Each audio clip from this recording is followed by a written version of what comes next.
राजन में आज विधायक जी बताइए कि आपका विधायकों का डेलीगेशन जो पंडाना आया है आदिवासी युवक की फांसी लगाने के संबंध में, क्या प्रपोजल है आपका? भोपाल के हमारे विधानसभा के प्रतिपक्ष के नेता उमंग सिंगार जी के निर्देशों पे जांच दल के लिए 4 सदस्यों की कमेटी बनाई है, जिसमें सभी विधायक हैं। इसमें राजन मंडलोई जी विधायक बड़वानी के हैं, भगवानपुरा से केदार डावल जी हैं, और हमारे लोकसभा के प्रत्याशी के रूप में पुरलाल खरते जी हैं।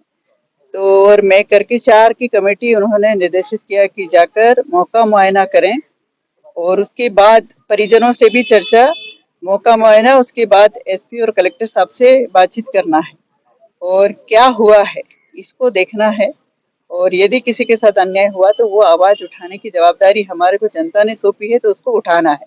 परिजन की आर्थिक तो स्थिति भी खराब है वो चूंकि मेरे ही विधानसभा के हैं, नियमित के हैं, वहीं के रहने वाले, एक झोपड़ी में रह रहे हैं।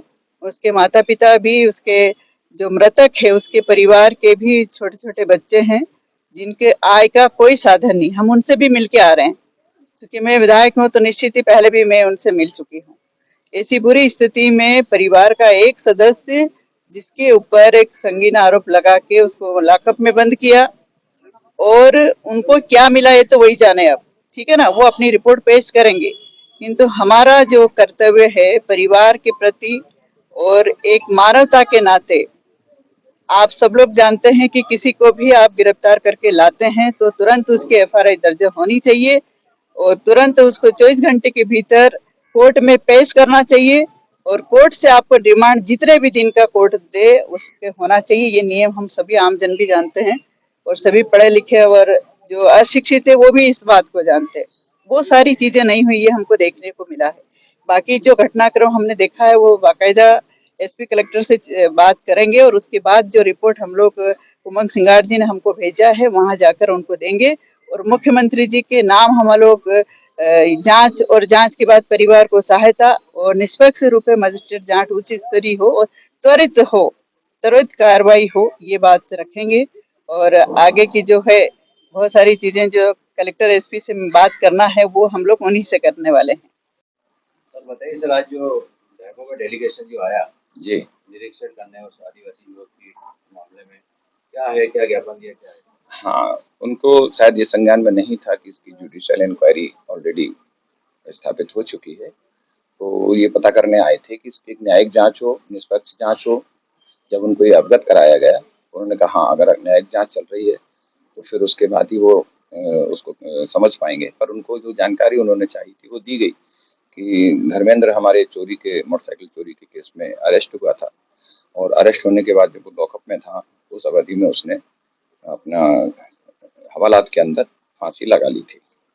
वो जानकारी दे करके गए हैं और निष्पक्ष जांच की मांग की है, और शासन से मांग की है उन्होंने कि उसको, उसके परिवार में एक लड़का और उसकी पत्नी है, उसको नौकरी दी जाए, ऐसा उन्होंने ज्ञापन दिया है, जो कि एसडीएम महोदय द्वारा लिया गया है।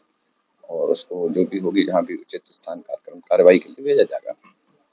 देखो, जब से भारतीय जनता पार्टी की सरकार बैठी है, आदिवासियों पे दिन अत्याचार बढ़ते जा रहे हैं। पुरानी बहुत सारी घटनाएं हैं, उनका उल्लेख करें तो बड़ी बात होगी। हमारे खरगोन जिले की बात करें, नीमच जिले की बात करें, नेमार घटना की बात करें, ऐसी कई घटनाएं। और जो घटना घटी है इसमें भी पुलिस का क्रूरतम चेहरा सामने आया है।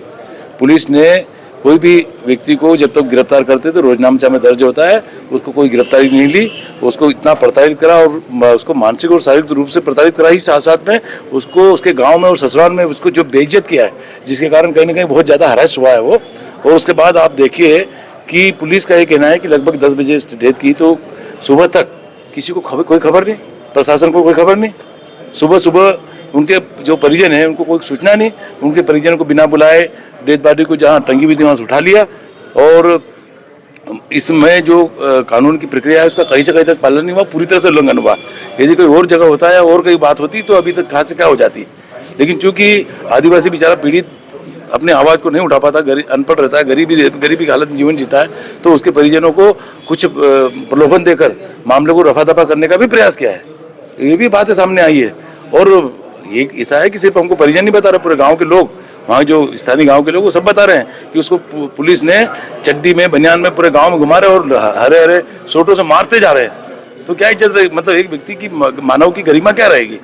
तो ऐसी परिस्थिति में कोई भी कुछ भी कदम उठा सकता है। और हमको तो शंका है कि उठाया कि कोई प्रायोजित भी है, क्योंकि 10 साढ़े 10 बजे घटना है, तो सुबह तक कहाँ से क्या करा, पुलिस ने लिपापोती पूरी कर ली होगी, उसके बाद मजिस्ट्रेट को खबर करी होगी। पुलिस ने अपना बचाव डिफेंस पहले तैयार कर लिया होगा, वही डिफेंस अब सबके सामने लाएंगे। वो सोचना चाहिए कि भारतीय जनता पार्टी का एक भी व्यक्ति उसके पीड़ित के परिजनों से मिला, थाने पे गया, उनसे चर्चा की।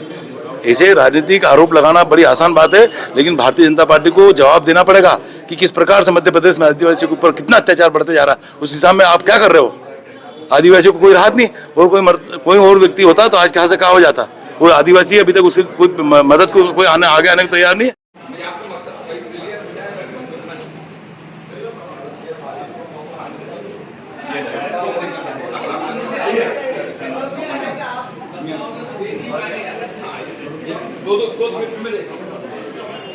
ये हमारी